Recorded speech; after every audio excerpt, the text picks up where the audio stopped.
Okay, ಇನ್ನು ಮುಖ್ಯಮಂತ್ರಿಗಳು ಕೂಡ ಒಂದು ರೀತಿ ಈ ಪ್ರಕರಣವನ್ನು ಸವಾಲಾಗಿ ತಗೊಂಡಿದ್ದಾರಂತೆ. ಅವ್ರು ಹೇಳ್ತಾ ಇರ್ತಕ್ಕಂಥದ್ದು, ನಾನು ತನಿಖೆಯನ್ನು ಎದುರಿಸ್ತೀನಿ, ಆಮೇಲೆ ಮುಂದಿನ ರಾಜಕೀಯ ನಿರ್ಧಾರ ಅಂತ.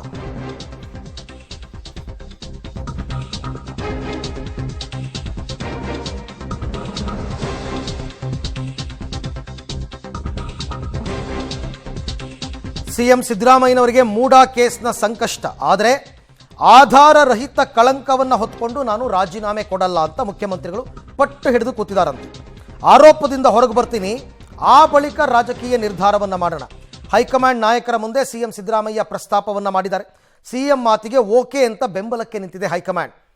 ಪಬ್ಲಿಕ್ ಟಿವಿಯಲ್ಲಿ ಎಕ್ಸ್ಕ್ಲೂಸಿವ್ ಇನ್ಸೈಡ್ ಡೀಟೇಲ್ಸ್ ಇವೆಲ್ಲವೂ ಕೂಡ. ನಿನ್ನೆ ಮಲ್ಲಿಕಾರ್ಜುನ ಖರ್ಗೆ ಅವರು ಮಾತನಾಡ್ತಾ ಸಂಪೂರ್ಣ ಬೆಂಬಲವನ್ನು ಕೊಟ್ಟರು ಮುಖ್ಯಮಂತ್ರಿಗಳಿಗೆ, ಪಕ್ಷ ಅವರ ಬೆನ್ನಿಗೆ ನಿಲ್ಲುತ್ತೆ ಅಂತ. ಯಾಕೆ ಅಂದರೆ ಇದೇ ಕಾರಣ, ಆಧಾರ ರಹಿತ ಕಳಂಕವನ್ನು ಹೊತ್ಕೊಂಡು ನಾನು ರಾಜೀನಾಮೆ ಕೊಡಲ್ಲ, ಆಧಾರ ರಹಿತ.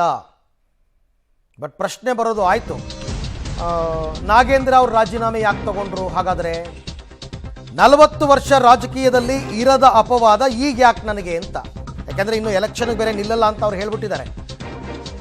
ಕಡೆಯ ರಾಜಕೀಯ ಘಟ್ಟದಲ್ಲಿರುವ ನನ್ನ ವಿರುದ್ಧ ಪಿತೂರಿ ನಡೆದಿದೆ, ಇಲ್ಲ ಸಲ್ಲದ ಆರೋಪಗಳಿಂದ ನನಗೆ ಮಸಿ ಬಳಿಯುವ ಪ್ರಯತ್ನ ನಡೀತಾ ಇದೆ. ನಾನು ಆಧಾರರಹಿತ ಕಳಂಕ ಆರೋಪದಿಂದ ಹೊರಗೆ ಬರಬೇಕಿದೆ. ಪಕ್ಷಕ್ಕೆ ಮುಜುಗರ ತರಲ್ಲ, ಗೊಂದಲ ಉಂಟು ಮಾಡಲ್ಲ. ಹೈಕಮಾಂಡ್ ನಾಯಕರೊಬ್ಬರ ಮೂಲಕ ಸಿದ್ದರಾಮಯ್ಯನವರು ಸಂದೇಶವನ್ನು ಕಳಿಸಿದಾರಂತೆ. ಸಿದ್ದರಾಮಯ್ಯ ಪ್ರಸ್ತಾಪಕ್ಕೆ ಹೈಕಮಾಂಡ್ ಅಸ್ತು ಅಂತ ಹೇಳಿದೆ ಅಂತ. ನನ್ನ ವಿರುದ್ಧ ಪಿತೂರಿ, ಷಡ್ಯಂತ್ರ ಇವೆಲ್ಲವೂ ಕೂಡ ನಡೆದಿದೆ.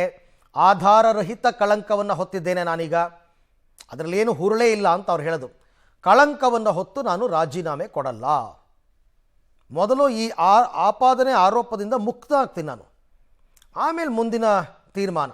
ಆರೋಪದಿಂದ ನಾನು ಹೊರಗೆ ಬರ್ತೀನಿ, ಆಮೇಲೆ ನನ್ನ ರಾಜಕೀಯ ತೀರ್ಮಾನ ಅಥವಾ ರಾಜಕೀಯ ನಿರ್ಧಾರ ಅಂತ ಅವ್ರು ಹೇಳ್ತಾ ಇರ್ತಕ್ಕಂಥದ್ದು. ಈಗ ಅರವಿಂದ್ ಕೇಜ್ರಿವಾಲ್ ಜೈಲಲ್ಲಿರೋ ತನಕ ಮುಖ್ಯಮಂತ್ರಿ ಆಗೇ ಇದ್ದರು.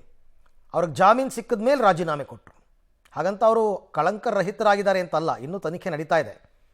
ಇವರು ಕೂಡ ಅದೇ ರೀತಿ ಕೊನೆ ಸಂಧ್ಯಾ ಕಾಲದಲ್ಲಿ ಅಥವಾ ರಾಜಕೀಯ ಕೊನೆಯ ಘಟ್ಟದಲ್ಲಿರ್ತಕ್ಕಂಥ ಸಂದರ್ಭದಲ್ಲಿ ನಾನು ಯಾಕೆ ಆರೋಪ ಹೊತ್ಕೊಂಡು ರಾಜೀನಾಮೆ ಕೊಡಬೇಕು ಅಂತ ಈ ನಿರ್ಧಾರಕ್ಕೆ ಬಂದಿದ್ದಾರೆ. ಈ ಎಲ್ಲ ವಿಚಾರಕ್ಕೆ ಸಂಬಂಧಪಟ್ಟಂತೆ ಮತ್ತಷ್ಟು ಮಾಹಿತಿ ನನ್ನ ಕೊಲೀಗ್ ರವೀಶ್ ಅವರಿಂದ ಪಡ್ಕೊಳ್ಳೋಣ. ರವೀಶ್, ಈಗ ಓಕೆ, ಈಗಾಗಲೇ ಹೈಕಮಾಂಡ್ ಸಿದ್ದರಾಮಯ್ಯನವರು ಬೆನ್ನಿಗೆ ನಿಂತಿದೆ, ಫೈನ್.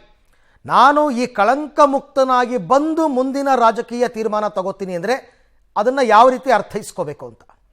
ಅರವಿಂದ್, ಪ್ರಮುಖವಾಗಿರ್ತಕ್ಕಂಥದ್ದು ಕಾಂಗ್ರೆಸ್ ಸರ್ಕಾರ ಅಸ್ತಿತ್ವಕ್ಕೆ ಬಂದಾಗಿನಿಂದಲೂ ಕೂಡ ಒಂದು ರೀತಿಯಲ್ಲಿ ಬೇರೆ ಬೇರೆ ರೀತಿಯ ಚರ್ಚೆಗಳಾಗ್ತಾ ಇತ್ತು. ಅಂದರೆ 50-50 ಶೇರಿಂಗ್ ಆಗಿದೆ, ಇಲ್ಲ 2 ವರ್ಷ 3 ವರ್ಷ, 2.5 ವರ್ಷ 2.5 ವರ್ಷ, ಇಲ್ಲ 3 ವರ್ಷ 2 ವರ್ಷ, ಈ ರೀತಿಯ ಒಂದು ರೀತಿಯಲ್ಲಿ ಚರ್ಚೆಗಳಾಗ್ತಾ ಇತ್ತು. ಯಾರೊಬ್ಬರು ಕೂಡ ಅದಕ್ಕೆ ಕ್ಲಾರಿಟಿ ಕೊಡುವಂಥ ಕೆಲಸವನ್ನು ಇಲ್ಲಿ ತನಕವೂ ಕೂಡ ಮಾಡಿಲ್ಲ.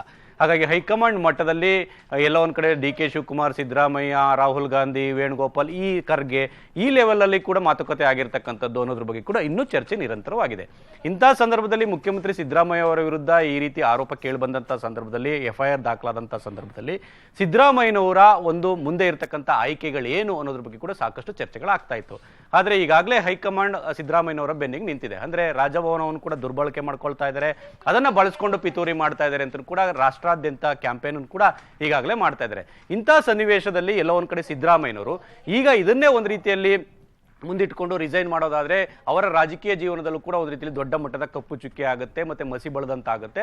ಆ ಯಾವುದೇ ಕಾರಣಕ್ಕೂ ಕೂಡ ಈ ಒಂದು ಪ್ರಕರಣಕ್ಕೋಸ್ಕರವಾಗಿ ನಾವು ರಾಜೀನಾಮೆಯನ್ನು ಕೊಡೋದಿಲ್ಲ ಅನ್ನೋ ಸಂದೇಶವನ್ನು ಕೂಡ ಹೈಕಮಾಂಡ್ಗೆ ರವಾನೆ ಮಾಡಿದ್ದಾರೆ.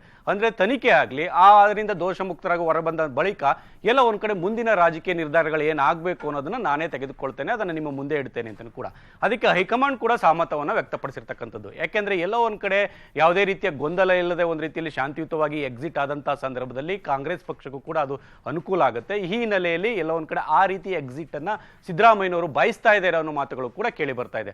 ಆ ಕಾರಣಕ್ಕೋಸ್ಕರವಾಗಿ ಹೈಕಮಾಂಡ್ ಎಲ್ಲ ಒಂದ್ ಕಡೆ ಅಹಿಂದ ನಾಯಕ, ಮಾಸ್ ಲೀಡರ್, ಈ ಎಲ್ಲಾ ರೀತಿಯಲ್ಲೂ ಕೂಡ ಒಂದ್ ರೀತಿಯಲ್ಲಿ ಸಿದ್ದರಾಮಯ್ಯನವ್ರನ್ನ ನೋಡ್ತಾ ಇದೆ.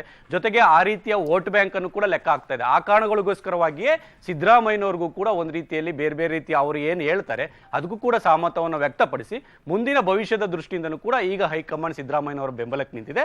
ಹಾಗಾಗಿ ಎಲ್ಲಾ ತನಿಖೆ ಆದ ಬಳಿಕ ಬೇರೆ ಬೇರೆ ರೀತಿಯ ರಾಜಕೀಯ ನಿರ್ಧಾರಗಳಿಗೆ ವೇದಿಕೆ ಆಗಬಹುದು. Arvind, right, thank you. ತಮ್ಮ ಎಲ್ಲ ಮಾಹಿತಿಗಾಗಿ ರವೀಶ್ ಧನ್ಯವಾದ. ಸೊ ನೋಡೋಣ ರಾಜಕೀಯ ವಲಯದಲ್ಲಿ ಯಾವ ರೀತಿ ತಿರುವು ಪಡ್ಕೊಳ್ಳುತ್ತೋ, ಯಾವ ರೀತಿ ಬೆಳವಣಿಗೆಗಳಾಗುತ್ತೆ ಅಂತ ಯಾರೂ ಕೂಡ ಎಕ್ಸಾಕ್ಟಾಗಿ ಹೇಳಕ್ಕೆ ಬರಲ್ಲ. ಬಟ್ ಮುಂದಿನ 3 ತಿಂಗಳಂತೂ ಕ್ರೂಷಿಯಲ್.